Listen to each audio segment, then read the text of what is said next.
Tubuhku kaku di atas brankar apotek, pura-pura pingsan. Saat ibu mertuaku mendekat dan mencium keningku, aku menanti doa. Tapi yang kudengar justru bisikan dingin kepada suamiku, harusnya racun tikus di sup tadi bereaksi dalam 10 menit. Kenapa dia masih bernapas? Detik itu, aku sadar susu hangat yang kuminum pagi ini ternyata. Sebelum ceritanya dimulai, silahkan tulis di kolom komentar dari daerah mana saja teman-teman yang menonton cerita ini. Jangan lupa like dan subscribe agar channel ini bisa semakin berkembang dan bisa mempersembahkan cerita yang lebih menarik lagi. Pagi itu rasanya sama seperti pagi-pagi lainnya selama 6 bulan terakhir. Kelabu, dingin, dan berbau obat. Aku duduk di meja makan, menatap segelas susu hangat yang baru saja diseduh oleh ibu mertuaku, Bu Widya. Uap tipis mengepul dari permukaannya. Ayo diminum, Nirmala, mumpung masih hangat. Kamu itu pucat sekali loh hari ini, ujar Bu Widya dengan nada yang selalu terdengar sangat keibuan, sangat perhatian. Tangannya yang sedikit keriput namun, masih terawat rapi mengusap bahuku pelan. Iya, Bu. Terima kasih, jawabku lemah. Tanganku gemetar saat meraih gelas itu.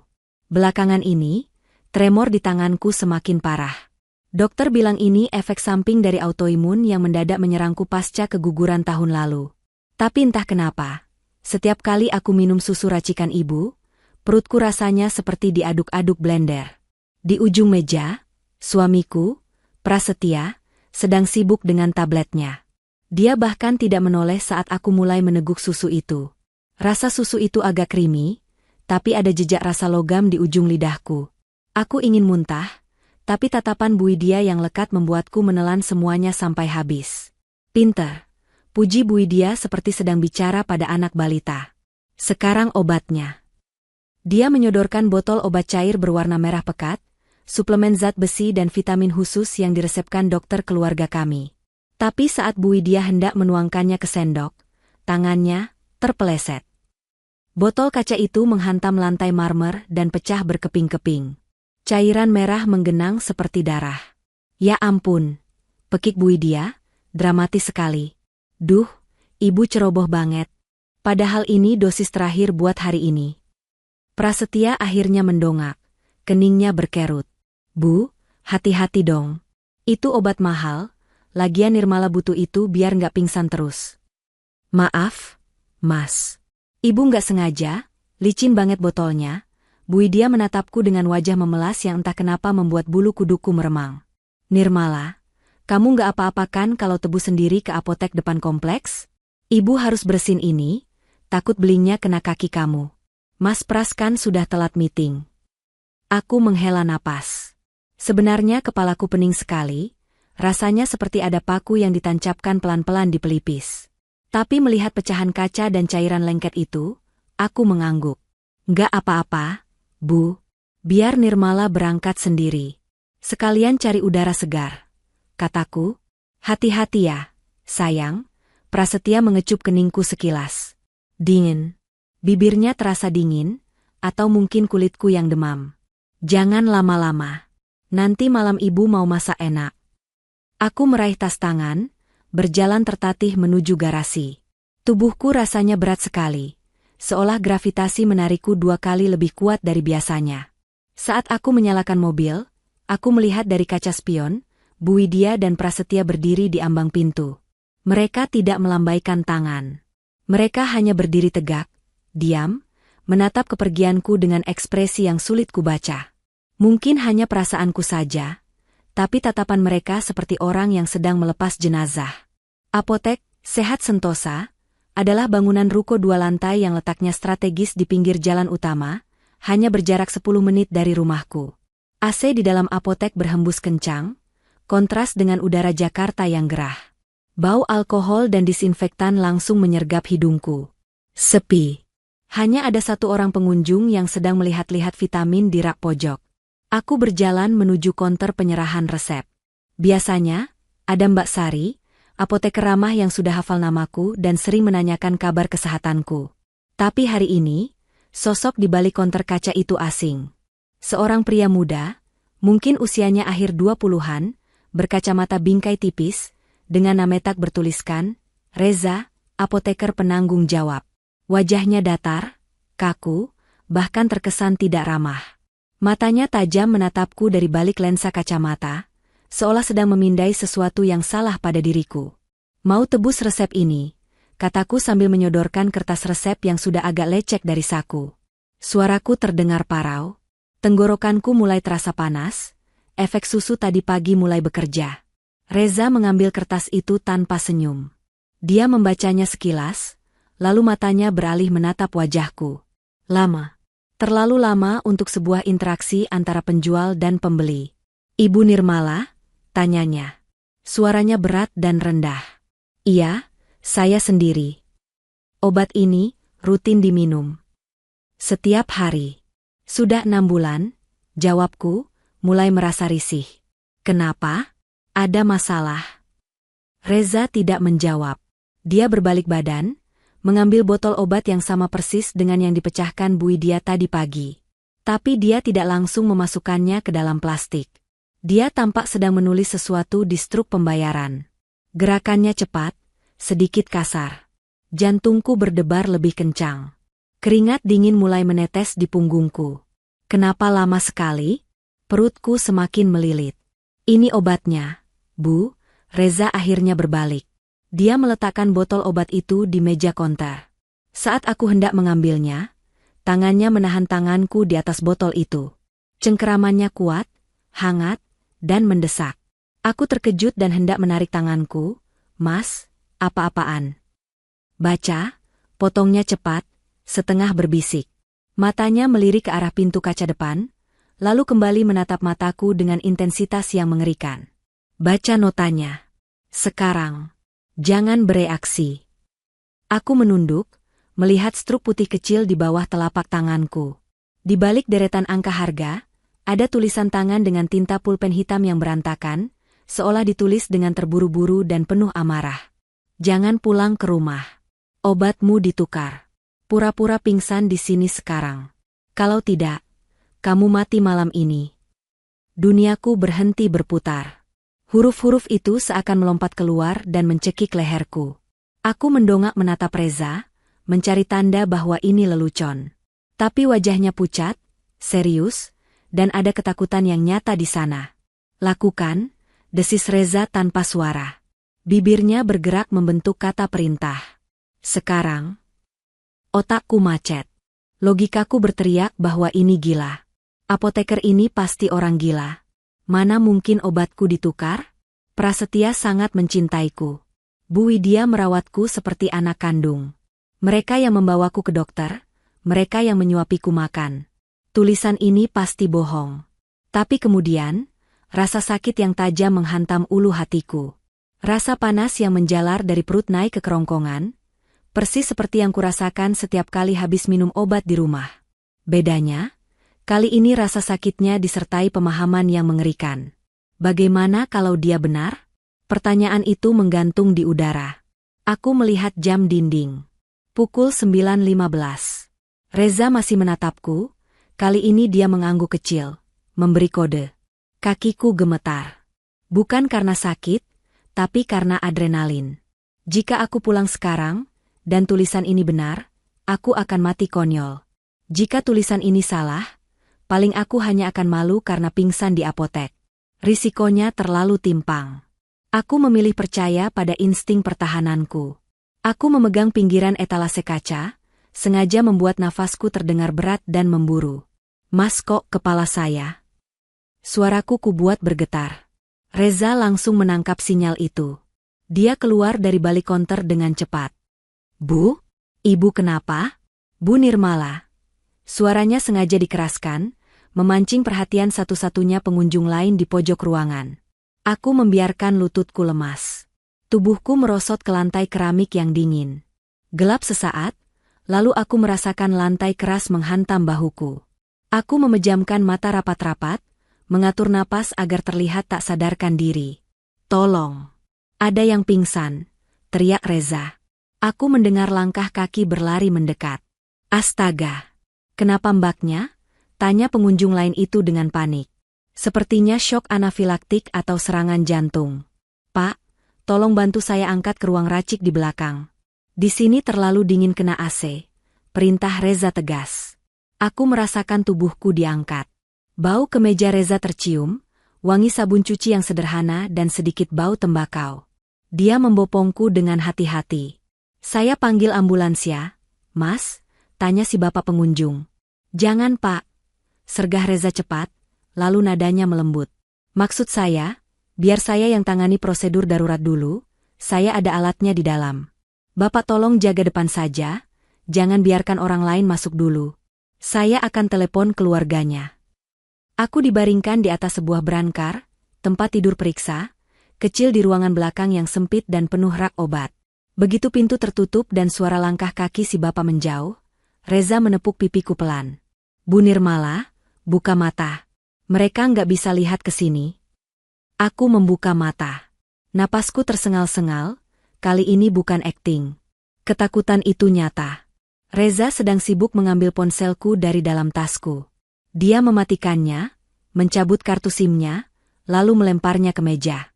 Apa yang kamu lakukan? Bisikku parau. Mereka melacakmu lewat GPS ponsel. Jawab Reza dingin. Dia menatap jam tangannya.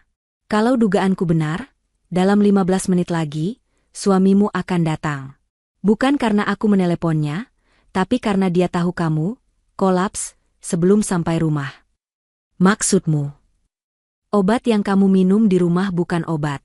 Itu racun arsenik dosis rendah. Dan susu yang kamu minum pagi ini, itu pemicunya.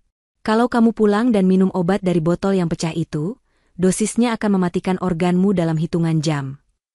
Reza menatapku tajam. Kita tunggu. Kita buktikan siapa yang datang. 15 menit itu adalah waktu terlama dalam hidupku. Aku berbaring di brankar tua yang apek, menatap langit-langit yang berjamur. Reza duduk di kursi putar di sudut ruangan, memantau layar CCTV yang menampilkan area depan apotek. Dia tidak banyak bicara, hanya sesekali mengintip lewat celah tirai yang memisahkan ruang racik dengan area kasir. Hening. Hanya ada suara dengung kulkas penyimpan vaksin. Pikiranku berkecamuk. Bayangan wajah Prasetya yang tersenyum saat kami menikah 5 tahun lalu beradu dengan bayangan wajahnya tadi pagi yang dingin. Prasetya, pria yang menangis saat aku keguguran. Prasetya, yang selalu memijat kakiku saat bengkak. Mungkinkah dia? Atau ini semua ulah bui dia dan Prasetya tidak tahu apa-apa? Ada mobil berhenti, bisik Reza tiba-tiba. Tubuhnya menegang. Aku ingin bangun dan melihat, tapi Reza memberi isyarat tangan agar aku tetap berbaring. Jangan bergerak. Pejamkan mata. Atur napasmu setenang mungkin. Jangan sampai dada kamu terlihat naik turun terlalu cepat. Aku mendengar suara lonceng pintu berbunyi. Tring. Mana istri saya? Di mana Nirmala? Itu suara Prasetya. Tapi nadanya bukan panik karena khawatir. Itu nada panik orang yang barang berharganya hilang. Keras, menuntut, dan kasar. Tenang, Pak. Pasien ada di dalam. Suara Reza terdengar tenang, sangat kontras dengan Prasetya. Ibu Nirmala pingsan 15 menit yang lalu. Kenapa tidak bawa ke rumah sakit? Kali ini suara Bu Widya. Lengkingan suaranya membuatku ingin menutup telinga. Kenapa malah dibawa ke ruang belakang kumuh begini? Denyut nadinya lemah sekali. Bu, saya takut kalau dipindahkan sembarangan malah fatal. Saya sedang siapkan oksigen, jawab Reza cerdas. Alasan yang masuk akal. Minggir, biar saya lihat menantu saya. Bu Widya terdengar melangkah maju. Suara sepatu hak tingginya beradu keras dengan lantai keramik. Ta, semakin dekat. Jantungku rasanya mau meledak. Aku memejamkan mata sekuat tenaga, melemaskan seluruh otot wajah, berdoa supaya kelopak mataku tidak berkedut. Bau parfum mahal Bu Widya, campuran bunga melati dan mask yang menyengat, mulai tercium menembus bau obat-obatan. Tirai disibakan dengan kasar. Nirmala, panggil Prasetya. Tangannya menepuk pipiku. Cukup keras, lebih mirip tamparan pelan daripada tepukan membangunkan. Yang, bangun, sayang.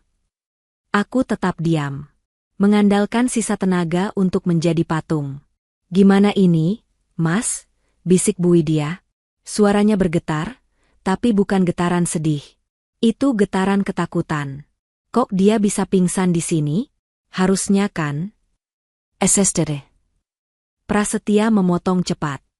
Jangan ngomong sembarangan, ada orang lain. Reza berdeham. Maaf Pak, Bu. Saya harus cek tekanan darahnya lagi. Tolong beri ruang sebentar. Nggak usah, bentak Prasetya. Kami bawa pulang saja. Kami punya dokter pribadi. Tapi Pak, kondisinya tidak stabil. Kalau dibawa mobil guncangan bisa. Saya bilang bawa pulang ya bawa pulang. Kamu ini apoteker rendahan, jangan ngatur saya. Prasetya marah. Aku bisa merasakan aura kemarahannya. Dia mencengkeram lenganku, bersiap mengangkatku paksa. Saat itulah, momen yang menghancurkan seluruh sisa harapanku terjadi. Prasetya dan Reza sempat beradu argumen lagi soal memindahkan tubuhku. Reza bersikeras menahan, pura-pura mencari tabung oksigen portabel di sudut ruangan agar mengulur waktu. Prasetya tampak sibuk merogoh saku celananya, mungkin mencari ponsel untuk menelepon sopir atau dokter bayarannya. Dalam kekacauan kecil itu, Bu Widya mendekat ke arah kepala Brankar. Dia pikir aku benar-benar tidak sadarkan diri total. Dia pikir pendengaranku sudah mati. Dia membungkuk. Wajahnya begitu dekat hingga hembusan napas hangatnya menyapu telingaku. Tangan kirinya merapikan rambutku yang berantakan, gerakan yang terlihat sayang di mata orang lain. Tapi kemudian, dia menoleh ke arah Prasetya yang sedang berdebat dengan Reza beberapa meter dari situ. Bu Widya mendekatkan bibirnya ke telinga kananku, seolah ingin membisikkan doa. Namun yang keluar adalah kalimat yang meruntuhkan duniaku menjadi debu. Pras. Panggilnya setengah berbisik, tajam dan penuh racun. Harusnya racun tikus di sup tadi bereaksi dalam 10 menit. Kenapa dia malah ke apotek? Kalau dia bangun dan sadar rasanya beda, kita tamat. Darahku membeku. Racun tikus. Bukan obat, bukan vitamin. Mereka memberiku racun tikus yang dicampur di dalam sup sarapan. Bukan, mungkin di susu tadi. Prasetya menoleh, wajahnya tegang. Dia mendekat pada ibunya. Suaranya sangat pelan tapi aku masih bisa mendengarnya karena keheningan ruangan itu. Makanya kita harus bawa dia keluar dari sini, Bu. Kalau mati di sini, bakal ada autopsi polisi. Kalau mati di rumah, Dokter Gunawan bisa bikin surat kematian karena serangan jantung. Angkat dia sekarang, perintah Bu Widya dingin. Air mata mendesak ingin keluar dari sudut mataku yang terpejam. Rasanya sakit sekali. Lebih sakit daripada racun yang menggerogoti lambungku. Laki-laki yang tidur di sampingku selama 5 tahun, yang berjanji sehidup semati, ternyata sedang merencanakan skenario kematianku demi menghindari autopsi. Dan Bu Widya, wanita yang kupanggil Ibu, setelah orang tuaku meninggal, ternyata adalah sutradara di balik pembunuhan perlahan ini. Tiba-tiba, Reza kembali ke sisi Brankar. Pak, saya sudah panggil ambulans dari RSUD. Mereka akan sampai dalam 5 menit. Sesuai prosedur, pasien kritis di tempat umum wajib ditangani medis profesional, tidak boleh dibawa pulang sembarangan. Itu gertakan. Aku tahu Reza tidak menelepon siapa-siapa karena dia ada di ruangan itu terus. Tapi gertakan itu berhasil membuat Prasetya panik. Sialan, umpat Prasetya pelan. Bu, gimana? Biarin aja ke RSUD, bisik Bu Widya cepat. Nanti kita cegat di sana. Atau kita bayar perawatnya. Yang penting jangan bikin keributan di sini. Apoteker ini rese. Oke, kata Prasetya, lalu mengubah wajahnya menjadi topeng suami yang khawatir lagi menghadap Reza. Baiklah kalau begitu, Mas. Kami tunggu ambulansnya. Tapi awas kalau istri saya kenapa-napa, saya tuntut apotek ini. Aku mendengar langkah mereka mundur sedikit. Saat itulah, tangan Reza menyelinap di bawah selimut tipis yang menutupi tubuhku. Dia menggenggam tanganku erat. Sekali. Sebuah sinyal. Aku di pihakmu, kata genggaman itu. Aku membalas remasan itu lemah. Perang baru saja dimulai. Dan aku, Nirmala, bersumpah demi nyawa yang masih tersisa di badanku, aku tidak akan mati hari ini. Aku akan hidup untuk melihat mereka hancur. Suasana di ruang racik apotek itu semakin mencekam. Bau alkohol medis yang menyengat bercampur dengan aroma parfum mahal Bu Widya yang kini terasa memuakan. Aku masih memejamkan mata, mengatur napas agar tetap terdengar lemah dan tidak teratur. Sementara telingaku menjadi radar paling sensitif di ruangan itu. Mana ambulansnya? Sudah 5 menit. Suara Prasetya meninggi, gema suaranya memantul di dinding ruangan sempit itu. Aku bisa membayangkan wajahnya yang merah padam, campuran antara panik rencananya gagal dan marah, karena harus berurusan dengan orang yang dianggapnya sepele. Reza tidak segera menjawab. Aku mendengar suara kresek plastik dan denting logam, mungkin dia sedang membereskan alat tensi. Sabar, Pak. Jalanan depan macet total karena ada perbaikan gorong-gorong. Ambulans RSUD mungkin tertahan.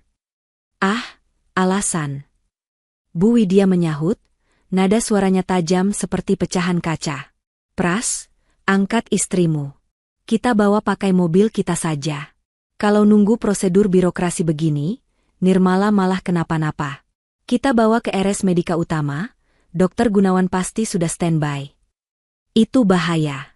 Dokter Gunawan adalah teman golf mendiang papaku yang sekarang menjadi dokter pribadi keluarga Prasetya. Jika aku dibawa ke sana, tamat riwayatku. Dokter itu pasti sudah dibeli. Tunggu, Bu, potong Reza. Suaranya berubah, lebih otoritatif. Tidak ada lagi nada sopan santun khas pelayan toko. Bapak dan Ibu boleh saja bawa pasien pergi. Tapi saya harus ingatkan satu hal sebagai tenaga medis yang pertama kali menangani. Hening sejenak. Aku menahan napas. Apa maksudmu? Tanya Prasetya dingin. Pasien mengalami gejala shock yang tidak wajar. Pupil matanya tidak responsif. Tapi ada tremor hebat di ekstremitas. Ini bukan sekadar pingsan biasa atau serangan jantung. Ini indikasi keracunan akut atau reaksi alergi fatal, jelas Reza dengan tenang, namun setiap katanya menekan. Saya sudah mencatat semua vitalsnya di log medis apotek barusan. Kalau Bapak bawa paksa sekarang tanpa stabilisasi dan pasien meninggal di jalan, itu masuk pasal kelalaian yang menyebabkan kematian. Dan karena kejadiannya di tempat umum, polisi pasti akan minta rekaman CCTV dan log medis saya. Itu ancaman brilian. Reza tidak menuduh mereka meracuni, tapi dia menuduh mereka lalai jika membawaku pergi. Bagi orang kaya seperti Prasetya dan Bu Widya, reputasi dan ancaman hukum adalah hal yang paling mereka takuti, lebih dari nyawaku. Kamu mengancam saya? Desis Prasetya. Saya melindungi lisensi apoteker saya, Pak, jawab Reza datar. Tapi saya ada solusi. Paman saya punya klinik 24 jam, hanya 2 blok dari sini. Dia spesialis toksikologi dan penyakit dalam. Alatnya lengkap, lebih lengkap dari ambulans transport. Kita bawa ke sana pakai mobil saya, lebih cepat daripada menunggu ambulans RSUD atau menembus macet ke RS Medika Utama yang jauh di selatan. Aku mendengar Bu Widya berbisik, suaranya sangat pelan. Pras, jangan klinik sembarangan. Nanti ketahuan. Justru kalau di klinik kecil, kita bisa atur. Bu, balas Prasetya berbisik, nadanya licik. Daripada ke RSUD pemerintah yang prosedurnya ribet dan banyak saksi, klinik swasta kecil lebih gampang, diselesaikan, kalau Nirmala lewat. Jantungku mencelos. Prasetya setuju bukan untuk menyelamatkanku, tapi karena dia pikir klinik Paman Reza adalah tempat yang lebih sunyi untuk membiarkanku mati. Oke, kata Prasetya lantang. Bawa ke klinik pamanmu. Tapi saya dan Ibu ikut di mobil kamu. Mobil saya biar sopir yang bawa. Tidak bisa, tolak Reza cepat. Mobil saya cuma muat 2 orang di depan, belakang full barang stok obat. Bu Nirmala harus rebahan di kursi penumpang yang direbahkan. Bapak dan Ibu ikuti saya dari belakang.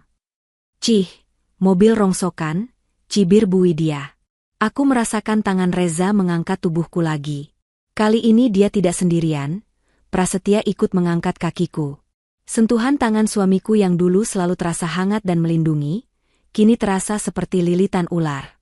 Kulitku meremang jijik, tapi aku harus tetap lemas. Mereka membawaku keluar. Udara panas Jakarta menerpa wajahku. Suara klakson dan hiruk-pikuk jalan raya terdengar bising. Aku dimasukkan ke dalam mobil Reza, sebuah City car tua yang joknya berbau pewangi kopi. Ikuti saya rapat-rapat, kata Reza sebelum menutup pintu penumpang. Begitu pintu tertutup dan mesin mobil menyala, aku membuka mata sedikit. Dari kaca spion, aku melihat Prasetya dan Bu Widya berlari menuju mobil mewah mereka. Reza langsung tancap gas. Tahan sebentar lagi, Bu Nirmala. Kita belum aman. Mereka ada tepat di belakang. Klinik, Bakti Husada, ternyata tidak sekecil yang digambarkan Bu Widya, tapi memang terlihat tua. Bangunan gaya Belanda dengan cat putih yang mulai mengelupas di beberapa bagian. Reza memarkir mobilnya di area drop-off darurat. Mobil Prasetya berhenti tepat di belakang kami dengan decitan rem yang kasar. Reza langsung berteriak memanggil perawat. 2 orang pria berseragam putih keluar membawa brankar dorong. Sandiwaraku berlanjut. Aku diangkat, didorong masuk ruang IGD yang dinginnya menusuk tulang. Saya mau masuk. Suara Prasetya terdengar memaksa di lobi depan. Maaf Pak, prosedur sterilisasi. Dokter harus periksa dulu. Bapak silakan urus administrasi di depan. Suara perawat wanita menahannya. Pintu IGD tertutup. Hening. Begitu dipastikan aman, aku langsung bangun duduk. Napasku memburu. Reza, mereka di depan. Apa rencanamu? Reza tidak menjawabku langsung. Dia sibuk mengambil tabung suntik dan karet pengikat lengan. Seorang pria parubaya dengan jas dokter masuk. Paman Reza, Dokter Haryo. Wajahnya mirip Reza, tegas dan tanpa basa-basi. Ini pasiennya? Tanya Dokter Haryo. Iya, Om. Curiga arsenik kronis. Puncaknya hari ini, jawab Reza cepat sambil mengikat lengan atasku. Maaf Bu Nirmala, ini akan sedikit sakit. Saya butuh darah ibu sekarang untuk bukti hukum, bukan sekadar diagnosa. Aku mengangguk pasrah. Jarum suntik menembus kulitku. Darah merah pekat mengalir ke dalam tabung vakum. Melihat darahku sendiri, aku sadar betapa rapuhnya nyawaku saat ini. Cairan yang menghidupiku ini ternyata sudah dicemari oleh orang-orang yang kucintai. Om, tolong cek fungsi ginjal dan hati juga. Saya curiga mereka pakai dosis kecil tapi rutin. Tambah Reza. Dokter Haryo mengangguk, lalu menatapku. Bu Nirmala, dengar saya. Hasil lab toksikologi butuh waktu 20 menit dengan alat rapid test yang saya punya. Selama menunggu, ibu harus tetap pura-pura tidak sadar. Suami ibu di luar sana sedang berusaha menyuap resepsionis saya untuk masuk. Menyuap? Tanyaku lirih. Dia menawarkan uang tunai 5 juta rupiah hanya untuk bisa menemani istri di dalam. Orang yang sayang istri tidak perlu bayar untuk menemani, dia akan memohon, kata Dokter Haryo sinis. Reza, jaga dia. Om proses sampelnya. Reza menarik kursi bulat dan duduk di samping ranjangku. Wajahnya terlihat lelah. Kacamata bingkai tipisnya sedikit berembun. Kenapa kamu tolong saya? Tanyaku akhirnya. Pertanyaan yang sedari tadi menggantung. Kita nggak saling kenal. Kamu bisa kena masalah besar. Prasetya bukan orang sembarangan, dia punya banyak koneksi. Reza menatapku lurus. 6 bulan lalu, apoteker sebelum saya, Pak Burhan, meninggal kecelakaan motor. Polisi bilang remblong. Tapi seminggu sebelum meninggal, dia cerita ke saya, waktu itu saya masih magang di sana, bahwa dia dipaksa seseorang untuk memalsukan label obat racikan. Dia menolak. Seminggu kemudian dia tewas. Aku menutup mulutku, menahan pekikan kaget. Saya nggak punya bukti waktu itu. Tapi begitu saya lihat resep ibu, dan siapa yang menebusnya saya tahu polanya sama. Reza mengepalkan tangannya. Pak Burhan orang baik. Dia mentor saya. Saya kerja di apotek itu cuma buat nunggu momen ini. Momen menangkap basah mereka. Jadi aku bukan hanya korban. Aku adalah saksi kunci untuk sebuah kejahatan yang lebih besar. Pintu laboratorium kecil di sudut ruangan terbuka. Dokter Haryo keluar membawa lembaran kertas hasil print komputer. Wajahnya keruh. Reza, kamu benar, kata Dokter Haryo sambil menyerahkan kertas itu padaku. Aku membacanya dengan tangan gemetar. Banyak istilah medis yang tidak kupahami, tapi angka-angka di sana berwarna merah menyala. Arsenik, AS, level 120 mcgl, high toxicity, lead, PB positif, trace amounts. Normalnya di bawah 5 mcg, jelas Dokter Haryo. Ini dosis pembunuh, Bu. Tapi cara kerjanya lambat. Mereka memberikannya sedikit demi sedikit supaya terlihat seperti penyakit autoimun atau kegagalan organ alami. Kalau ibu minum dosis hari ini yang ada di botol pecah itu, jantung ibu akan berhenti nanti malam. Air mataku jatuh. Bukan karena takut mati, tapi karena rasa sakit hati yang luar biasa. Susu. Bisikku. Setiap pagi Bu Widya buatkan susu. Dan malamnya, Prasetya yang selalu ambilkan air putih untuk minum obat. Kerjasama yang sempurna antara ibu dan anak untuk membunuhku. Mereka pembunuh. Desisku. Aku mau lapor polisi sekarang. Jangan sekarang, potong Reza. Kalau polisi datang, Prasetya akan panggil pengacaranya. Dia akan bilang ibu depresi dan minum racun sendiri, atau dia akan menuduh pembantu rumah tangga. Bukti ini ada di darah ibu, tapi kita butuh bukti fisik racunnya di tangan mereka atau di rumah ibu. Terus aku harus apa? Ibu harus bangun, kata Reza. Dan ibu harus berakting seolah-olah ibu hilang ingatan tentang kejadian di apotek tadi. Buat mereka merasa aman. Buat mereka berpikir rencana mereka masih berjalan mulus, cuma tertunda sedikit. Itu gila, tolakku. Aku nggak sudi lihat wajah mereka. Ibu harus kuat. Cuma malam ini, kita butuh waktu untuk menyusun rencana pelarian yang aman tanpa mereka curiga ibu kabur. Kalau ibu kabur sekarang, mereka akan memburu ibu. Tapi kalau ibu pulang dengan mereka, kita bisa ambil racun itu. Belum sempat aku menjawab, suara keributan terdengar di pintu IGD. Minggir, saya suaminya. Hak asasi macam apa melarang suami masuk? Pintu IGD terbuka paksa. Prasetya menerobos masuk. Diikuti Bu Widya yang wajahnya pura-pura cemas, tapi matanya menyapu ruangan dengan tajam. Aku langsung menjatuhkan tubuhku ke bantal, memejamkan mata setengah. Ini saatnya. Nirmala. Prasetya setengah berlari menghampiri ranjangku. Bau rokok yang kuat tercium dari kemejanya. Dia pasti merokok banyak sekali di luar tadi karena gugup. Reza berdiri, memasang badan sedikit namun memberi celah. Pasien baru saja sadar. Pak, masih disorientasi. Aku mengerjapkan mata pelan-pelan, seperti orang yang baru bangun dari bius total. Aku menatap langit-langit, lalu menoleh ke arah Prasetya. Aku membiarkan tatapanku kosong selama beberapa detik. Mas. Pras, panggilku lirih. Iya, sayang. Ini Mas. Prasetya menggenggam tanganku. Tangannya basah oleh keringat. Kamu bikin Mas takut setengah mati. Kamu kenapa tadi? Aku memijat pelipisku, berpura-pura bingung. Aku nggak tahu.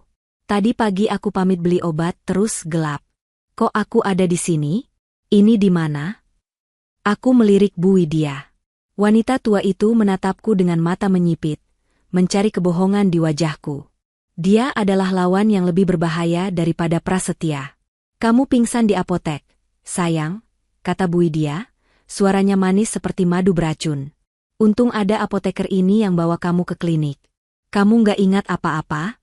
Sama sekali. Pertanyaan jebakan. Nggak, Bu, jawabku, menambahkan sedikit isak tangis. Kepalaku sakit banget. Terakhir aku ingat cuma bayar di kasir. Terus kosong. Tahu-tahu Mas Pras ada di sini. Bahu Prasetya turun. Dia menghembuskan napas panjang. Lega. Dia percaya aku tidak ingat soal kertas peringatan itu, atau mungkin dia pikir aku pingsan sebelum sempat membacanya. Syukur alhamdulillah, kata Prasetya, mencium tanganku. Mungkin efek obat kamu yang terlalu keras, atau kamu kecapean. Dokter. Prasetya menoleh ke Dokter Haryo dengan angkuh. Istri saya sakit apa sebenarnya? Dokter Haryo, dengan wajah datar yang profesional, menjawab sesuai skenario yang kami diskusikan kilat lewat tatapan mata tadi. Hipotensi ortostatik parah, Pak. Tekanan darahnya anjlok drastis. Ditambah dehidrasi dan anemia. Sepertinya tubuh Ibu Nirmala menolak obat rutinnya. Saya sarankan obat itu dihentikan dulu sementara. Dihentikan? Bu Widya menyela cepat. Tapi itu obat dari profesor lo, Dok. Ibu mau menantu ibu mati karena gagal ginjal, balas Dokter Haryo tajam. Untuk malam ini, Pasien harus dirawat di sini. Saya harus pasang infus elektrolit dan pantau jantungnya sampai besok pagi. Nggak bisa rawat jalan aja? Tanya Prasetya gelisah. Di rumah ada perawat kok. Tidak, jawab Dokter Haryo tegas.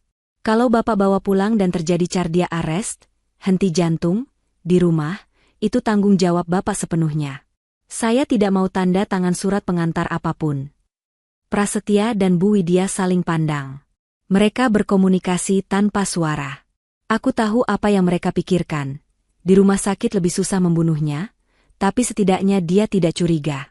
Kalau dipaksa pulang, nanti malah aneh. Ya sudah, putus Prasetya akhirnya. Tapi saya minta kamar VVIP. Yang privat. Saya nggak mau istri saya campur sama pasien kelas ekonomi. Di sini cuma ada satu kelas rawat inap, Pak. Tapi kamarnya privat di lantai 2. Cukup tenang, kata Reza menengahi. Oke. Saya urus administrasinya. Prasetya mengeluarkan dompet tebalnya. Bu, Ibu pulang saja dulu sama sopir. Siapkan baju ganti buat Nirmala dan saya. Saya jaga di sini malam ini. Nggak usah, Pras, kata Bu Widya cepat. Kamu kan besok ada meeting sama investor dari Singapura. Biar Ibu saja yang jaga Nirmala. Ibu kan lebih telaten. Darahku berdesir. Kalau Bu Widya yang jaga, aku yakin infusku akan disuntikan sesuatu tengah malam nanti. Mas. Rengekku, memegang lengan Prasetya. Aku harus menggunakan ketergantunganku padanya sebagai senjata. Jangan Ibu. Ibu kan udah tua, kasihan kalau begadang. Mas Pras aja ya. Aku takut kalau sendirian. Lagian kalau sama Ibu, aku suka nggak enak minta tolong ambil minum. Prasetya tampak menimbang-nimbang. Egonya sebagai suami yang dibutuhkan, tersentuh. Iya juga sih, Bu. Ibu pulang aja istirahat. Biar Pras yang jaga. Lagian cuma semalam. Bu Widya tampak tidak senang, bibirnya menipis. Tapi dia tidak bisa menolak tanpa terlihat mencurigakan. Ya sudah. Tapi ingat Pras, obat vitaminnya tetap harus diminum kalau dia sadar. Nanti Ibu bawakan yang baru dari rumah, kan yang tadi pecah. Iya, Bu. Bu Widya mendekatiku, mengelus pipiku. Tangannya terasa seperti kertas amplas di kulitku. Istirahat ya, sayang. Ibu pulang dulu ambil baju ganti. Begitu Bu Widya keluar ruangan, aku merasa separuh beban terangkat. Tapi separuhnya lagi masih ada di sini, menggenggam tanganku sambil tersenyum palsu. Suamiku sendiri. Pukul 1 dini hari. Klinik, Bakti Husada, sunyi senyap. Prasetya tertidur di sofa panjang di pojok kamar rawatku. Dia mendengkur halus. Pria yang tega meracuniku demi harta itu bisa tidur nyenyak. Sementara aku berbaring kaku menatap jarum jam dinding yang bergerak lambat. Ponsel Prasetya yang diletakkan di meja nakas tiba-tiba menyala. Bergetar pelan. Ada pesan masuk. Dengan gerakan sangat perlahan, aku menggeser tubuhku. Infus di tanganku sudah dilepas oleh Reza diam-diam tadi saat pemeriksaan terakhir pukul 11 malam, hanya ditempel plester supaya terlihat masih terpasang. Aku meraih ponsel Prasetya. Untungnya, aku tahu kode kuncinya, tanggal pernikahan kami. Ironis sekali, layar terbuka. Pesan WhatsApp dari kontak bernama Notaris Hendra. Isi pesan, draft klaim asuransi jiwa sudah siap. Pastikan surat kematian keluar sebelum tanggal 30 biar proses pencairan tidak kena audit akhir bulan. Nilainya total 50 miliar. Fee saya 10% sesuai kesepakatan. Tanganku gemetar hebat membaca pesan itu. 50 miliar. Itulah harga nyawaku bagi Prasetya. Bukan karena cinta yang pudar, bukan karena ada wanita lain, tapi murni karena keserakahan. Perusahaan tekstil warisan papa memang sedang goyah, tapi aset tanahnya masih bernilai tinggi. Ternyata Prasetya sudah merencanakan melikuidasi semuanya lewat kematianku. Tiba-tiba pintu kamar terbuka pelan tanpa suara. Aku kaget dan hampir menjatuhkan ponsel. Sosok bayangan masuk. Itu Reza. Dia mengenakan jaket hoodie hitam dan membawa tas ransel. Dia meletakkan jari telunjuk di bibir. Dia mendekat ke arahku, lalu menunjuk ke arah pintu. Kita pergi sekarang. Aku mengangguk. Aku menaruh kembali ponsel Prasetya di meja dengan sangat hati-hati. Pakai ini, bisik Reza sambil menyodorkan sepatu kets milik perawat yang sepertinya dia pinjam. Sepatu hak tinggiku terlalu berisik untuk dipakai kabur. Aku turun dari ranjang. Kakiku masih lemas, tapi kemarahan memberiku tenaga ekstra. Kami berjingkat menuju pintu. Setiap langkah terasa seperti berjalan di atas ranjau. Lantai kayu tua klinik itu berderit sedikit saat aku melangkah. Prasetya bergerak dalam tidurnya. Dia melenguh, mengubah posisi tidur menghadap ke arah kami. Aku membeku. Reza menarik tanganku, kami bersembunyi di balik tirai penyekat ruangan. Napasku tertahan di tenggorokan. NNGGH? Nirmala? Gumam Prasetya dengan suara serak khas orang mengigau. Hening. Prasetya tidak bangun. Dia hanya mengigau lalu kembali mendengkur. Reza memberiku isyarat untuk lanjut jalan. Kami berhasil keluar dari kamar rawat inap. Lorong klinik remang-remang. Hanya ada satu perawat jaga di meja depan yang sedang tertidur dengan earphone di telinga. Reza membawaku bukan ke pintu depan, tapi ke pintu samping yang tembus ke gudang obat. Dokter Haryo sudah tahu, bisikku saat kami sampai di area parkir belakang yang gelap. Paman yang nyuruh. Dia bilang Prasetya tadi sempat menelepon seseorang di toilet, bicara soal membereskan masalah di klinik. Paman takut Prasetya menyewa orang untuk mencelakaimu malam ini juga atau menculikmu paksa besok pagi. Jelas Reza sambil membuka kunci mobilnya. Kita mau kemana? Ke tempat di mana mereka nggak akan pernah terpikir untuk mencarimu. Rumah masa kecil saya. Di pinggiran kota, daerah padat penduduk yang kumuh. Sinyal GPS di sana susah. Dan mobil mewah Prasetya akan terlalu mencolok kalau masuk ke sana. Aku masuk ke dalam mobil. Saat mesin menyala, aku melihat ke jendela kamar rawatku di lantai 2. Lampunya masih redup. Prasetya masih tidur, tidak sadar bahwa aset 50 miliarnya baru saja melayang pergi. Perjalanan memakan waktu hampir 1 jam. Kami meninggalkan jalanan protokol Jakarta yang terang benderang, masuk ke jalan-jalan tikus yang semakin sempit dan gelap. Kami melewati pasar tumpah yang baru mulai berdenyut dini hari, melewati deretan rumah petak yang berhimpitan. Ini adalah sisi kota Jakarta yang tidak pernah kulihat. Selama ini hidupku hanya seputar rumah mewah di Pondok Indah, kantor di Sudirman, dan mal-mal besar. Mobil Reza berhenti di depan sebuah rumah sederhana dengan pagar besi berkarat yang ditutupi tanaman liar. Ket temboknya kusam, tapi halamannya bersih. Ini aman? Tanyaku ragu. Justru ini tempat paling aman. Tetangga di sini solid tapi nggak kepo urusan orang. Dan yang paling penting, tidak ada CCTV kota yang menjangkau gang ini, jawab Reza sambil mematikan mesin. Kami turun. Udara di sini berbau selokan dan asap pembakaran sampah, jauh berbeda dengan aroma aromaterapi di kamarku. Tapi anehnya, aku merasa bisa bernapas lebih lega di sini daripada di rumah gedonganku sendiri. Reza membuka kunci pintu. Bagian dalam rumah itu kecil. Ruang tamu hanya berisi satu sofa tua dan meja kayu. Ada tumpukan buku-buku farmasi di sudut ruangan. Maaf berantakan. Saya jarang pulang ke sini, biasanya tidur di kos dekat apotek. Ini rumah peninggalan orang tua saya, kata Reza sambil menyalakan lampu kuning yang remang. Aku duduk di sofa itu. Tubuhku rasanya remuk redam. Adrenalin yang tadi memacu jantungku perlahan surut, digantikan oleh kelelahan yang amat sangat dan rasa perih di ulu hati. Kamu lapar? Tanya Reza. Dia berjalan ke dapur kecil yang menyatu dengan ruang tamu. Saya cuma punya mie instan dan telur. Aku menggeleng. Aku cuma mau minum. Reza membawakanku segelas air mineral kemasan. Botolnya masih disegel. Dia membukanya di depanku. Aman. Segel utuh. Aku tersenyum tipis. Senyum pertamaku hari ini. Terima kasih, Reza. Kamu menyelamatkan nyawaku 2 kali hari ini. Reza duduk di kursi kayu di depanku. Dia menatapku serius. Bu Nirmala, mulai sekarang ibu harus lupakan siapa ibu.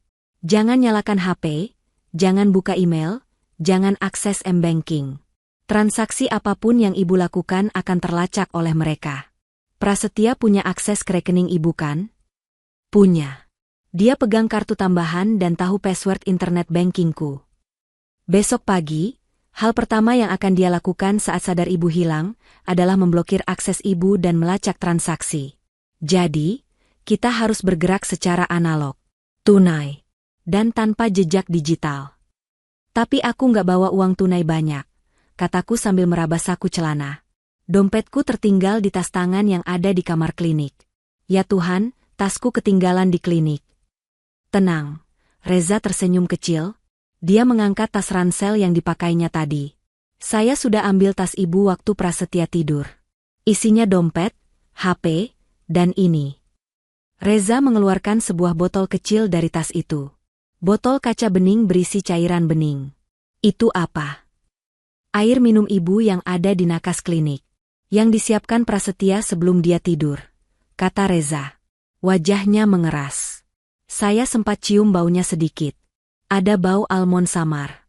Sianida dosis rendah, atau mungkin campuran pestisida cair yang tidak berwarna. Aku ternganga. Jadi, Prasetya tidak tidur nyenyak karena lelah. Dia tidur nyenyak karena dia sudah menyiapkan minuman terakhir untukku saat aku bangun nanti.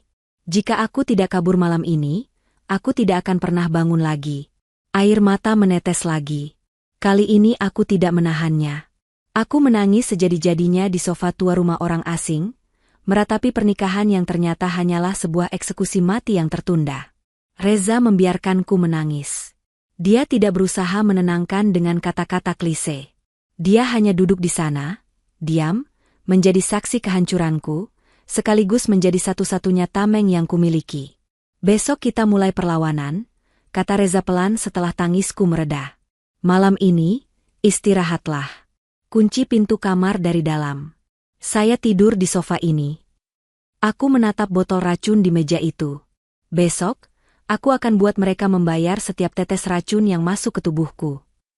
Pagi hari di rumah persembunyian Reza terasa surrealis.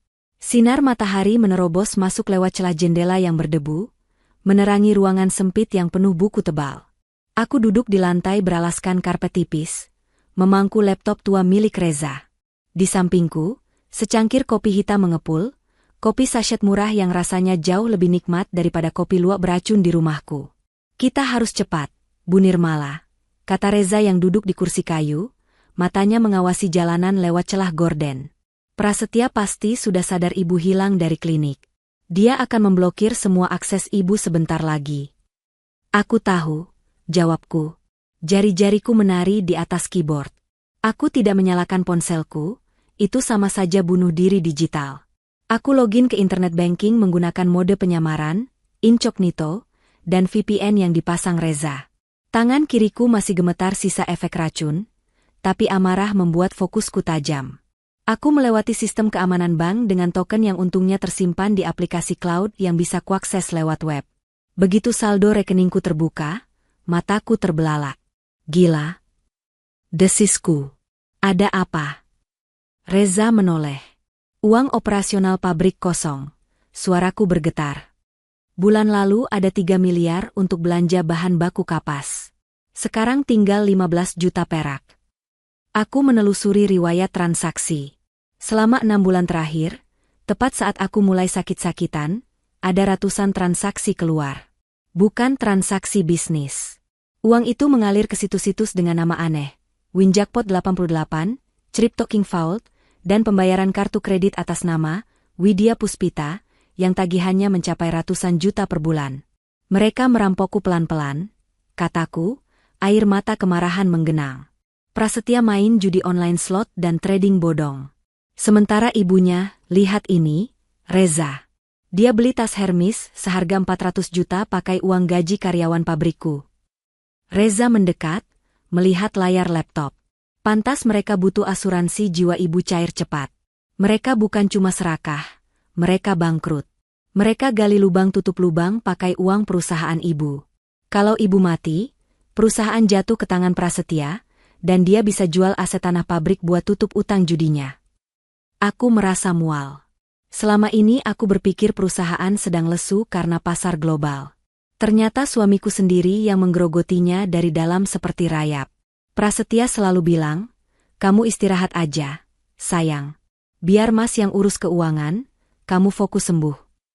Kata-kata manis itu ternyata adalah mantra penimbun bangkai. Ini cukup buat lapor polisi? Tanyaku penuh harap. Reza menggeleng pelan. Ini kasus penggelapan, perdata atau pidana korporasi. Prosesnya lama, bisa tahunan. Dan pengacara Prasetya pasti akan berkelit bahwa itu uang suami istri atau ada surat kuasa yang dipalsukan. Yang kita butuhkan adalah bukti percobaan pembunuhan berencana. Itu yang akan bikin mereka membusuk di penjara seumur hidup tanpa ampun. Racunnya, gumamku. Betul. Kita butuh sisa racun itu. Botol yang pecah kemarin sudah dibersihkan Bu Widya.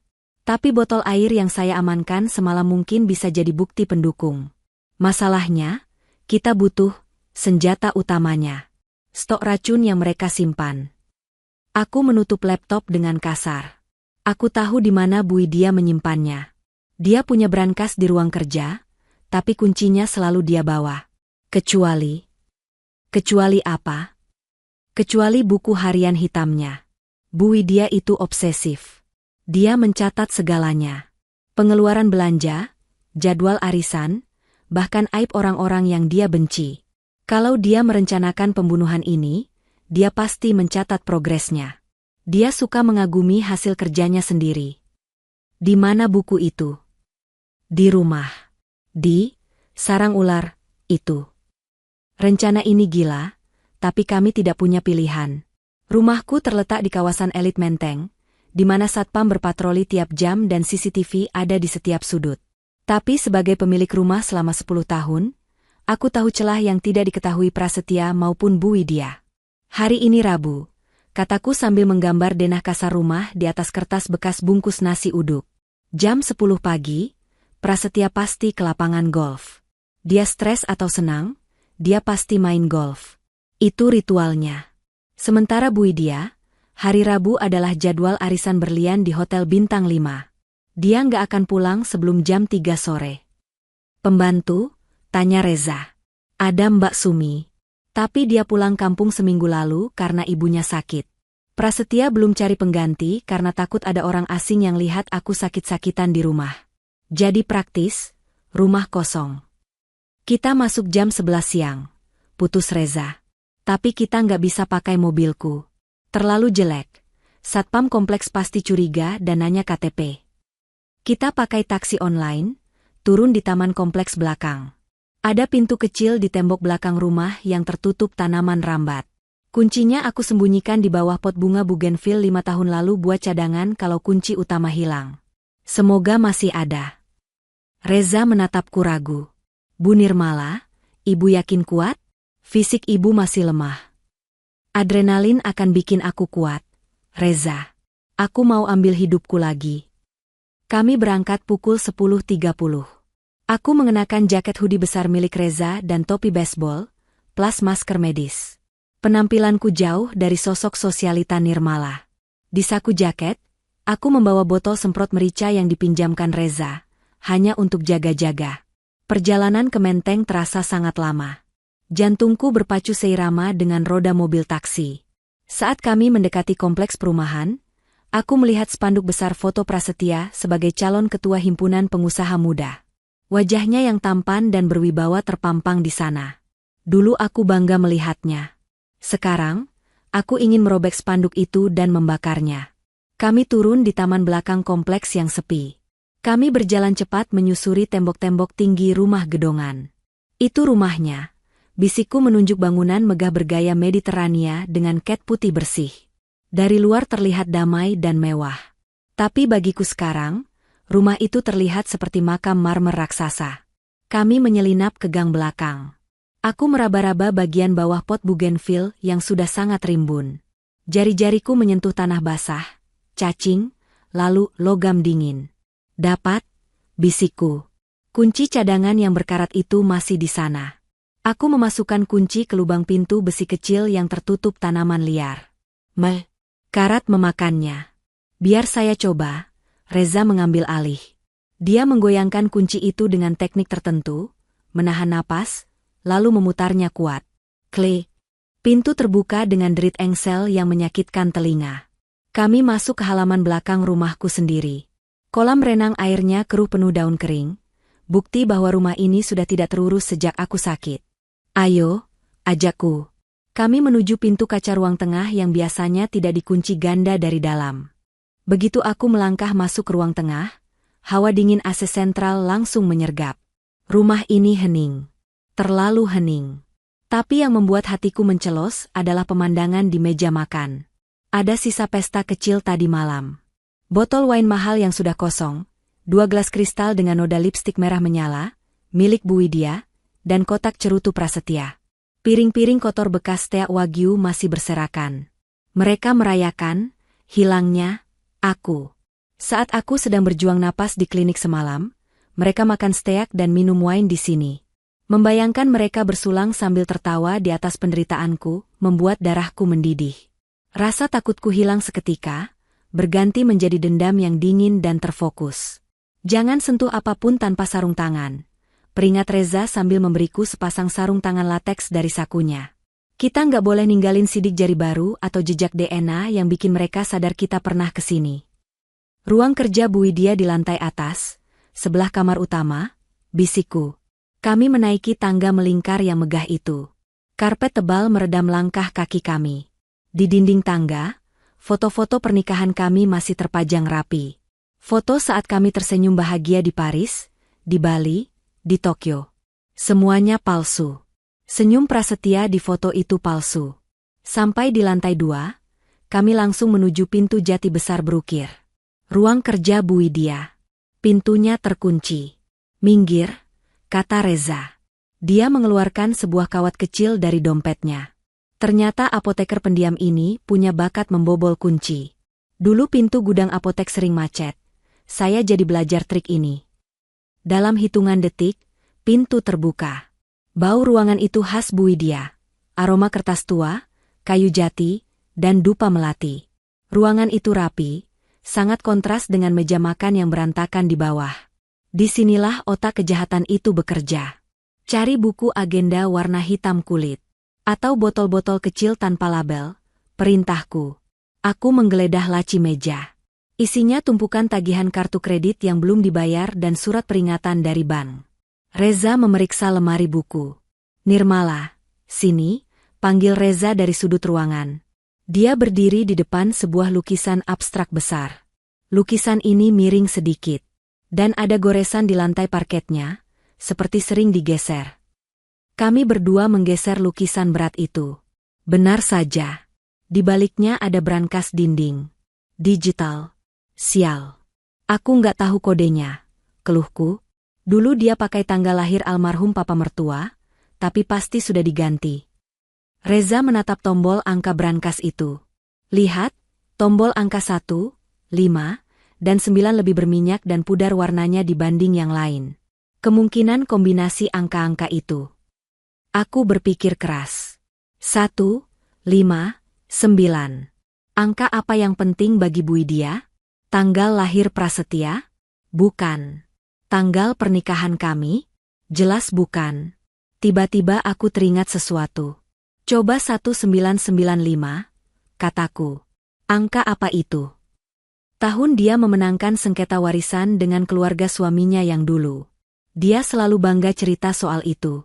Dia bilang itu, tahun kemenangan.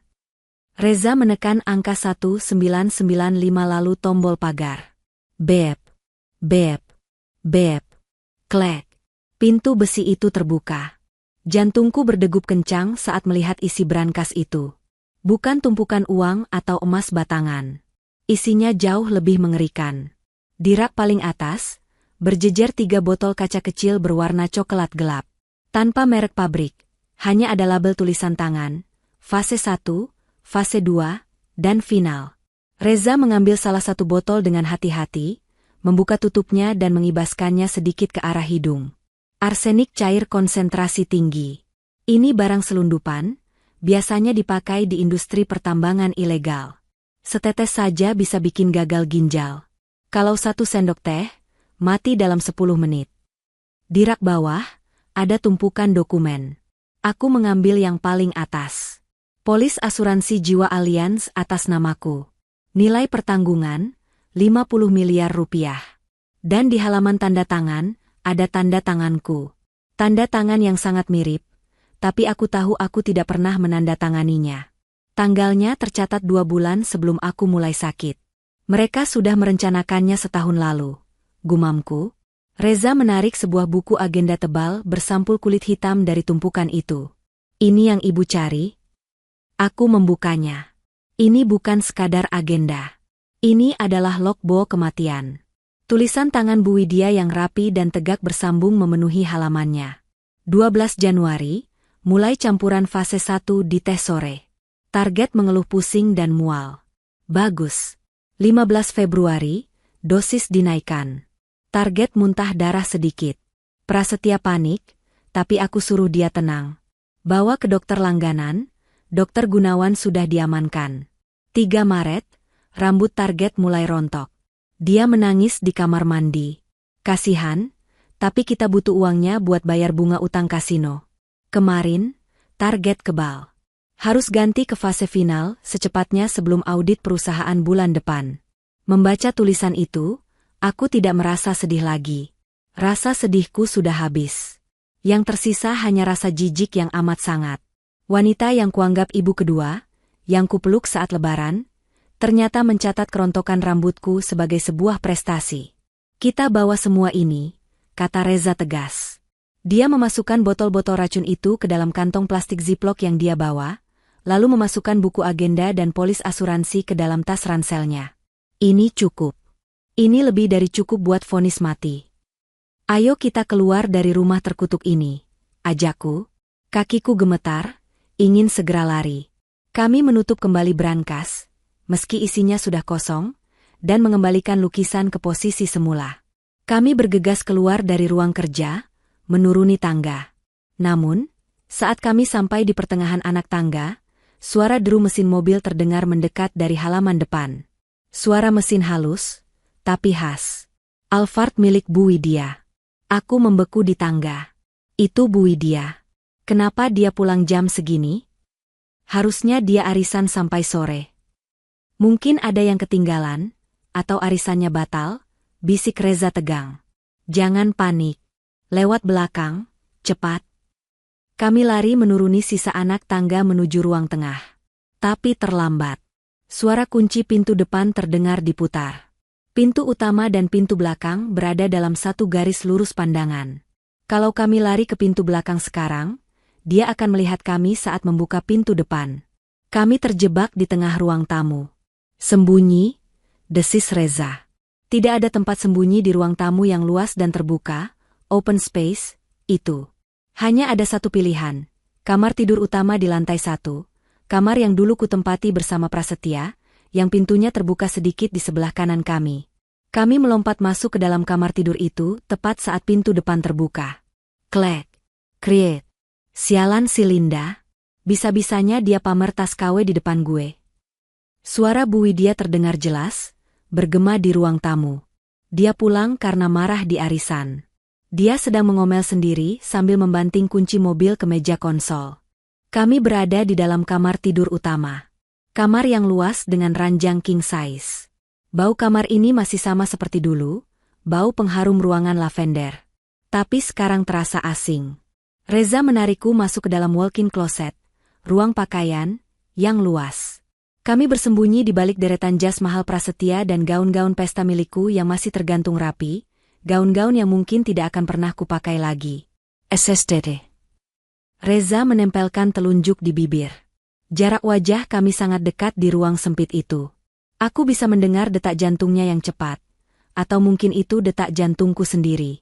Dari celah pintu lemari yang sedikit terbuka, aku bisa melihat sebagian kamar tidur. Langkah kaki Bu Widya terdengar mendekat. Bukan ke arah tangga, tapi ke arah kamar ini. Tap, tap, tap. Dia masuk ke kamar. Aku menahan napas sampai dadaku sakit. Bu Widya berjalan menuju meja riasku. Dia duduk di sana, menatap pantulan dirinya di cermin. Wajahnya terlihat tua dan lelah, tapi matanya memancarkan kekejaman. Dia mengambil ponselnya dan menekan panggilan cepat. Halo, Pras? Suaranya terdengar lantang karena di loudspeaker. Halo, Bu? Kenapa pulang cepat? Suara Prasetya terdengar di ujung telepon. Arisannya bubar, Si Linda bikin ribut. Kamu di mana? Masih di golf? Iya, baru kelar 9 hole. Kenapa? Gimana kabar pencarian? Barang hilang, itu? Tanya Bu Widya. Kode untukku. Belum ketemu, Bu. Klinik bilang dia kabur lewat jendela. Aku udah sewa orang buat sisir area sekitar. Tenang aja, dia nggak bawa dompet, nggak bawa HP. Paling pingsan di got mana gitu. Jangan remehkan dia, Pras. Nirmala itu ulet kayak bapaknya. Kalau sampai dia sadar dan lapor polisi. Nggak bakal, Bu. Buktinya apa? Dia cuma punya baju yang nempel di badan. Siapa yang mau percaya orang gila ngelantur? Prasetya tertawa meremehkan. Udah, Ibu tenang aja. Fokus siapin acara pengajian, kesembuhan, palsu buat minggu depan. Nanti kalau mayatnya ketemu, kita tinggal ganti jadi pengajian kematian. Mendengar itu, tanganku mengepal begitu kuat hingga kuku menancap di telapak tangan. Reza menggenggam tanganku, menyalurkan ketenangan sekaligus menahanku agar tidak melompat keluar dan mencekik wanita tua itu. Ya sudah. Ibu mau ambil berkas yayasan dulu di brankas atas, terus mau ke bank sebentar. Kamu jangan pulang malam-malam, kata Bu Widya, lalu mematikan telepon. Aku menghela napas lega dalam hati. Dia mau ke atas. Dia mau keluar lagi. Kami selamat. Tapi tiba-tiba, Bu Widya tidak berdiri. Dia malah memutar kursi riasnya menghadap ke arah lemari pakaian. Ke arah kami. Duh, gerah banget hari ini, gumamnya. Dia berdiri dan berjalan lurus menuju walk-in closet. Mataku terbelalak menatap Reza. Bu Widya mau ganti baju. Dia berjalan semakin dekat. 5 langkah. 3 langkah. Aku bisa melihat bayangannya membesar di celah pintu lemari. Tangannya terulur hendak membuka pintu lemari tempat kami bersembunyi. Mati aku, pikirku. Kalau dia membuka pintu ini, tidak ada lagi sandiwara. Ini akan jadi pertarungan fisik. Reza sudah bersiap, badannya menegang, siap menerjang jika pintu terbuka. Tangan Bu Widya menyentuh gagang pintu lemari. DRT. DRT. Ponsel Bu Widya yang diletakkan di meja rias bergetar lagi. Panggilan masuk. Dia berhenti. Tangannya menarik diri dari gagang pintu. Dia mendengus kesal, lalu berbalik kembali ke meja rias untuk mengangkat telepon. Apa lagi sih, Pras? Bentaknya. Bu, kunci brankas Ibu di mana? Aku butuh cek nomor seri sertifikat tanah sekarang buat jaminan ke rentenir. Di tas Ibu lah. Kamu ini kebiasaan, utang melulu. Udah, Ibu aja yang cek nanti. Bu Widya menyambar tasnya, lalu bergegas keluar kamar dengan marah, melupakan niatnya ganti baju. Suara langkah kakinya menjauh, lalu terdengar suara pintu depan dibanting. Tak lama, suara mobil Alphard menderu pergi. Aku merosot ke lantai lemari, lemas selemas-lemasnya. Keringat dingin membasahi seluruh tubuhku. Kami hampir ketahuan. Jarak antara hidup dan mati tadi hanya setipis pintu lemari kayu. Dia pergi, bisik Reza, suaranya juga terdengar lega luar biasa. Kita harus keluar sekarang sebelum dia sadar brankasnya di atas sudah kosong. Dia bakal tahu, kataku parau. Begitu dia buka brankas itu buat cek sertifikat, dia bakal tahu semuanya hilang. Racun, polis, buku harian. Itu artinya perang terbuka dimulai. Bu Nirmala, Reza membantuku berdiri. Dia menatap mataku tajam. Kita punya buktinya. Sekarang kita yang pegang kendali. Ayo kita ke kantor polisi. Kami keluar dari lemari, membawa tas berisi bukti-bukti kejahatan yang akan meruntuhkan kekayaan dan kebebasan keluarga Prasetya selamanya. Tapi di kepalaku, aku tahu satu hal, mereka tidak akan menyerah begitu saja. Binatang buas paling berbahaya adalah saat dia terpojok. Dan sekarang, kami baru saja memojokkan mereka. Mobil Alphard Bu Widya baru saja menghilang di tikungan jalan, meninggalkan kami yang masih gemetaran di dalam lemari pakaian. Reza segera menarikku keluar. Wajahnya keras, penuh perhitungan. Kita punya 2 pilihan, Bu Nirmala, katanya sambil membantuku merapikan rambut yang kusut. Pertama, kita lari ke kantor polisi sekarang, serahkan bukti, dan Ibu masuk perlindungan saksi sampai mereka ditangkap. Itu aman, tapi prosesnya birokratis. Prasetya punya waktu untuk menghilangkan jejak lain atau kabur ke luar negeri sebelum surat penangkapan keluar. Pilihan kedua, tanyaku. Mataku menatap pintu kamar yang baru saja ditutup Bu Widya. Kita jebak mereka. Kita buat mereka melakukan percobaan pembunuhan satu kali lagi, tapi kali ini dengan polisi sebagai saksi mata langsung. Operasi tangkap tangan. Tidak ada uang jaminan, tidak ada pengacara yang bisa menyelamatkan mereka malam ini juga. Aku menatap botol-botol racun di tangan Reza. Rasa takut itu masih ada, tapi rasa benciku jauh lebih besar.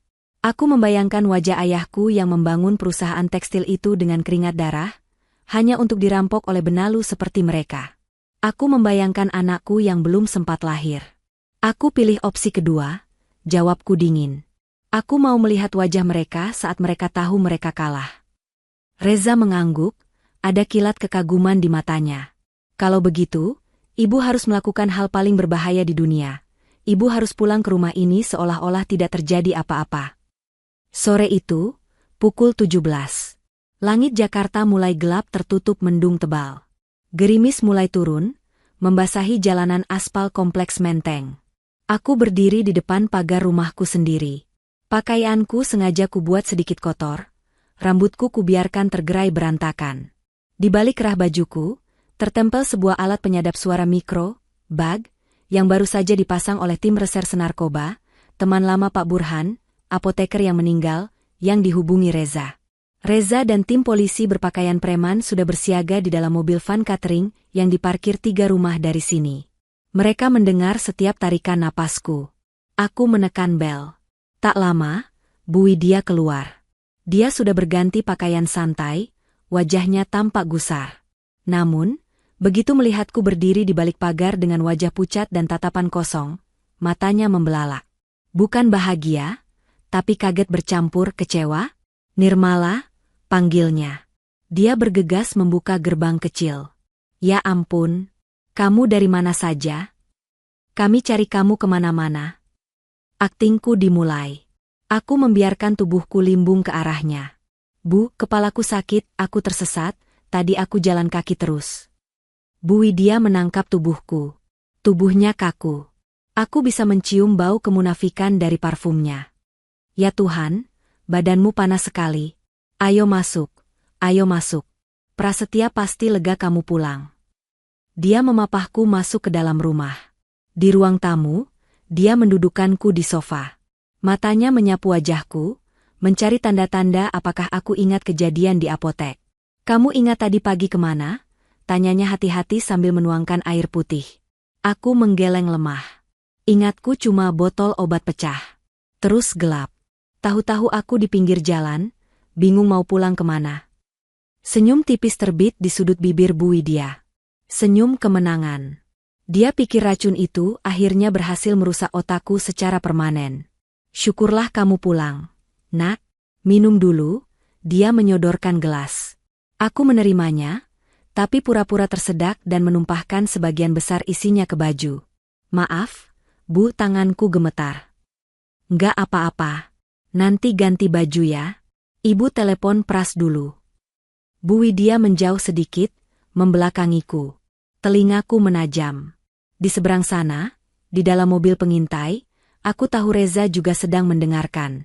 Halo, Pras. Pulang sekarang, bisik Bu Widya di telepon. Kucing yang hilang sudah balik sendiri. Iya. Dia linglung total. Kayaknya otaknya sudah kena. Kita selesaikan malam ini. Jangan lupa bawa surat-surat itu. Kita paksa dia tanda tangan cap jempol mumpung dia lagi begini. Aku menatap punggung wanita itu. Nikmatilah kemenangan sementaramu, Bu. Karena ini yang terakhir. 1 jam kemudian, Prasetya pulang.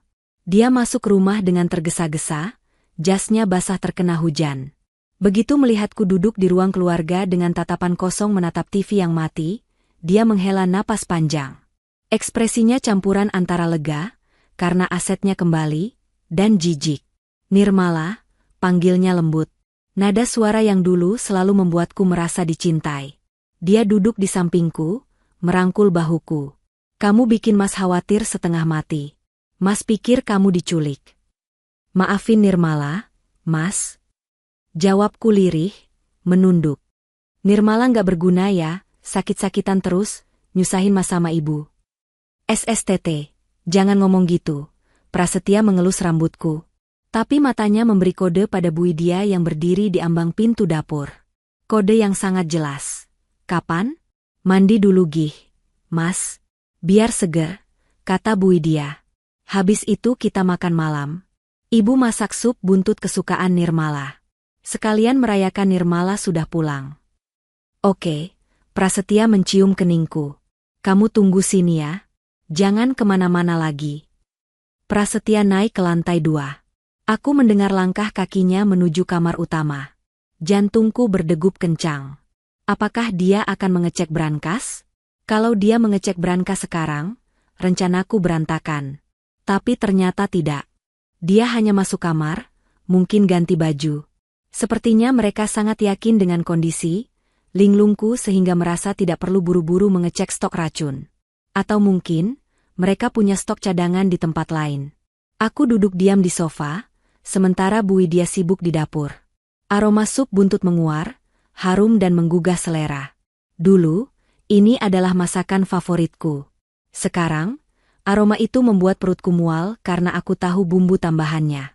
Dari alat penyadap di dadaku, aku mendengar suara Reza lewat AirPH super kecil yang kusembunyikan di balik rambut tebalku. Reza memasangnya tadi. Bu Nirmala, monitor. Posisi aman. Prasetya ada di kamar mandi. Bu Widya sedang menghaluskan sesuatu di dapur. Suaranya seperti gerusan obat.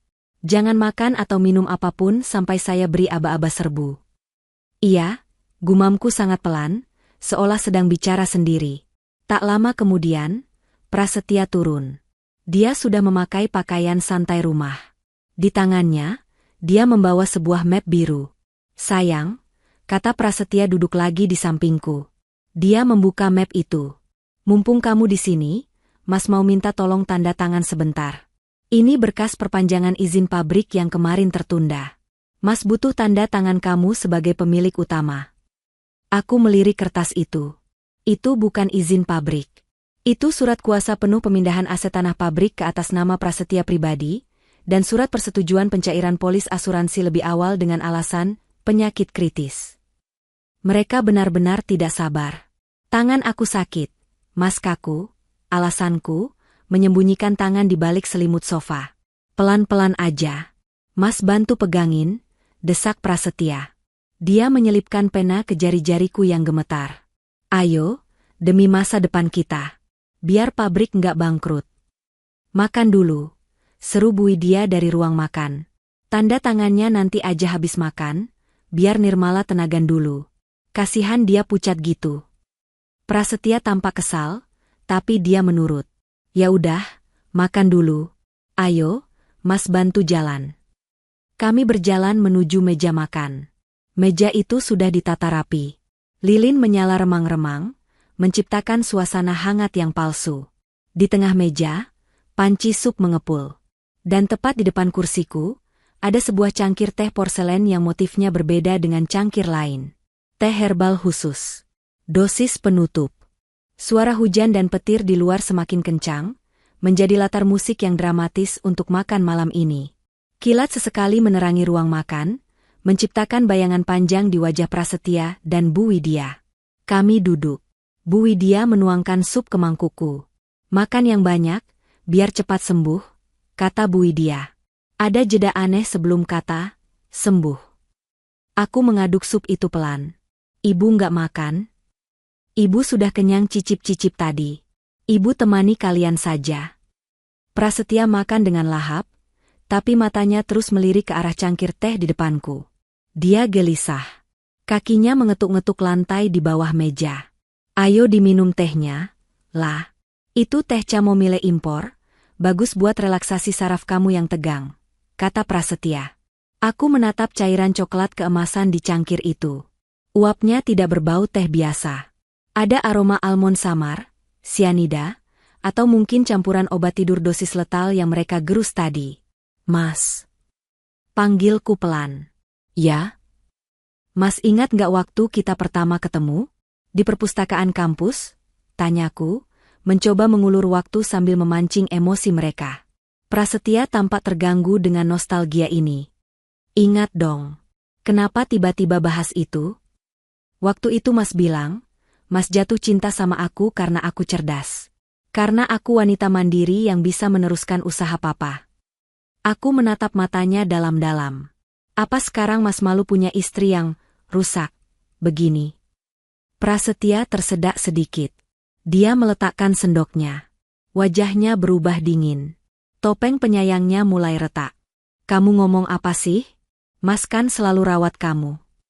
Kalau begitu, kenapa Mas selingkuh? Hening. Suara petir menggelegar di luar, sangat keras, membuat kaca jendela bergetar. Bu Widya yang tadinya santai langsung tegak. Nirmala, jaga bicaramu. Suamimu ini banting tulang urus perusahaanmu yang mau bangkrut itu, malah kamu tuduh macam-macam. Aku nggak nuduh, Bu. Aku cuma tanya, kataku datar. Dan aku juga penasaran, kenapa uang perusahaan 3 miliar dipakai buat judi online atas nama akun Prasetya King? Wajah Prasetya pucat pasi seketika. Sendok di tangannya jatuh berdenting ke piring. Kamu. Prasetya tergagap. Kamu tahu dari mana? Dan ibu, aku beralih menatap mertuaku. Tas Hermes yang ibu beli bulan lalu, kwitansinya ada di email kantor yang terhubung ke HP-ku. Ibu pikir aku bodoh? Suasana berubah total. Udara di ruang makan itu menjadi padat dan mencekam. Prasetya dan Bu Widya saling pandang. Sandiwara, keluarga bahagia, hancur berkeping-keping. Jadi, Bu Widya berdiri perlahan. Wajahnya bukan lagi wajah ibu mertua yang cerewet, tapi wajah pembunuh dingin. Jadi selama ini kamu pura-pura linglung. Aku belajar dari yang terbaik, Bu, jawabku, menyandarkan punggung ke kursi dengan santai. Kalian pura-pura sayang, aku pura-pura bodoh. Impas, kan? Prasetya menggebrak meja. Sialan, jadi kamu kabur dari klinik itu sengaja? Kamu menjebak kami? Minum tehnya, perintah Bu Widya tiba-tiba. Suaranya rendah tapi mengerikan. Apa? Minum tehnya, teriak Bu Widya histeris. Dia menyambar cangkir beracun itu dan menyodorkannya ke depan wajahku. Cairan panas sedikit tumpah ke taplak meja. Minum sekarang atau aku yang paksa tuang ke mulutmu. Prasetya berdiri, mengambil pisau pemotong daging dari piring steaknya. Minum, Nirmala. Jangan persulit keadaan. Kamu mati tenang, atau mati sakit karena pisau ini. Pilihannya cuma itu. Ini dia. Momen yang ditunggu. Ancaman pembunuhan nyata. Sekarang, masuk, masuk, teriak suara Reza di telingaku. Tapi sebelum polisi mendobrak, aku ingin memberikan satu pukulan terakhir. Aku mengambil cangkir teh itu. Tangan mereka tampak lega, mengira aku menyerah. Kalian pikir racun di teh ini mematikan? Tanyaku sambil tersenyum miring. Kalian salah. Yang paling mematikan adalah fakta bahwa kalian lupa mengecek brankas sebelum makan malam. Mata Bu Widya membelalak lebar, hampir keluar. Brankas. Kosong, Bu, bisikku. Buku harian hitam, botol, fase 1, botol, fase 2, polis asuransi palsu, semuanya sudah ada di tangan polisi sejak sore tadi. Prang. Aku membanting cangkir teh itu ke lantai, hingga hancur berkeping-keping. Cairan beracun itu mendesis saat menyentuh lantai marmer. Kalian tamat, teriakku. Detik itu, kewarasan Prasetya putus. Rasa takut akan penjara dan kemiskinan membuatnya nekat. Dia menerjang ke arahku dengan pisau teracung. Mati kau wanita jalang. Aku menghindar ke samping. Kursiku terguling. Prasetya menabrak meja makan, membuat piring-piring berjatuhan gaduh. Pegang dia, Bu, pegang kakinya, teriak Prasetya pada ibunya. Bu Widya, dengan tenaga yang entah dari mana, menyambar rambutku, menarikku agar aku tidak bisa lari. Sakit sekali rasanya, kulit kepalaku seperti mau lepas. Lepasin, jeritku, menyemprotkan pepper spray yang kusimpan di saku celana tepat ke wajah Bu Widya. Arg, mataku. Bu Widya menjerit kesakitan, melepaskan jambakannya dan berguling di lantai sambil memegangi wajahnya yang merah padam. Prasetya yang melihat ibunya tumbang semakin beringas. Dia mengayunkan pisau itu membabi buta. Gara-gara kamu. Gara-gara kamu hidupku hancur. Aku mundur terpojok ke dinding dapur. Tidak ada jalan keluar. Prasetya ada di depanku, napasnya memburu, matanya merah. Sayang sekali, Mas, kataku, mencoba tetap tenang meski lututku gemetar. Bukan aku yang hancurin hidupmu. Keserakahanmu sendiri yang membunuhmu. Prasetya berteriak, mengangkat pisau tinggi-tinggi untuk menusuk jantungku. Brak! Pintu depan rumah didobrak dengan keras hingga engselnya lepas. Polisi! Jatuhkan senjata. Sekelompok tim bersenjata lengkap dengan rompi anti peluru menyerbu masuk ke ruang makan. Sinar laser merah dari senjata mereka langsung membidik dada dan kepala Prasetya. Reza ada di paling depan, pistol di tangannya terarah lurus ke kepala Prasetya. Wajahnya bukan lagi wajah apoteker pendiam, tapi wajah pelindung yang siap membunuh. Jatuhkan pisaunya, Prasetya. Atau saya tembak kepalamu detik ini juga, teriak Reza. Suaranya menggelegar mengalahkan suara petir. Prasetya membeku. Pisau masih di udara. Dia menatap polisi, menatap Reza, lalu menatapku. Dia melihat sekeliling, mencari celah kabur. Tidak ada. Jendela sudah dijaga polisi dari luar. Jangan tembak saya. Prasetya gemetar. Pisaunya jatuh berdenting ke lantai. Dia mengangkat kedua tangannya. Lututnya lemas, dan dia jatuh terduduk sambil menangis. Saya hilaf, saya nggak bermaksud. Hilaf? Reza maju, menendang pisau itu jauh-jauh, lalu memborgol tangan Prasetya ke belakang dengan kasar. Anda baru saja mencoba membunuh istri Anda di depan 6 saksi polisi dan 1 alat penyadap. Simpan hilaf Anda buat hakim. Di sudut lain, 2 polisi wanita membangunkan Bu Widya yang masih mengerang kepedihan matanya. Mereka langsung memborgol wanita tua itu. Lepaskan saya. Saya tidak tahu apa-apa. Menantu saya gila. Dia menyerang saya. Teriak Bu Widya, masih mencoba memutarbalikkan fakta sampai detik terakhir. Ibu Widya Puspita, kata komandan polisi sambil membacakan haknya. Anda ditangkap atas tuduhan percobaan pembunuhan berencana, pemalsuan dokumen, dan penggelapan dana. Kami juga menemukan buku harian Anda. Tulisannya sangat rapi, Bu. Hakim pasti suka membacanya. Mendengar buku hariannya disebut, Bu Widya langsung diam. Wajahnya pucat pasi, seperti mayat hidup. Dia tahu, tidak ada lagi kebohongan yang bisa menyelamatkannya. Rumah mewah itu kini penuh dengan lampu strobo biru merah yang berkedip-kedip, memantul di dinding basah karena hujan. Tetangga mulai berkerumun di depan pagar, berbisik-bisik melihat Prasetya dan Bu Widya digiring masuk ke mobil tahanan. Prasetya sempat menoleh ke arahku saat dia diseret polisi. Wajahnya basah oleh air mata dan ingus, sangat menyedihkan.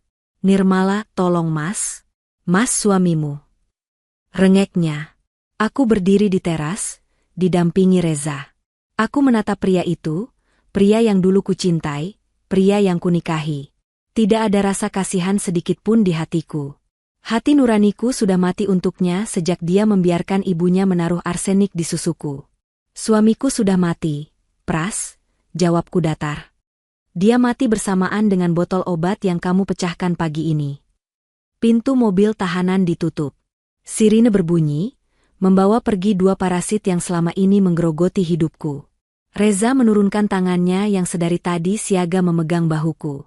Dia menghela napas panjang, melepas kacamata dan mengusap wajahnya yang lelah. Sudah berakhir, Bu Nirmala, katanya pelan.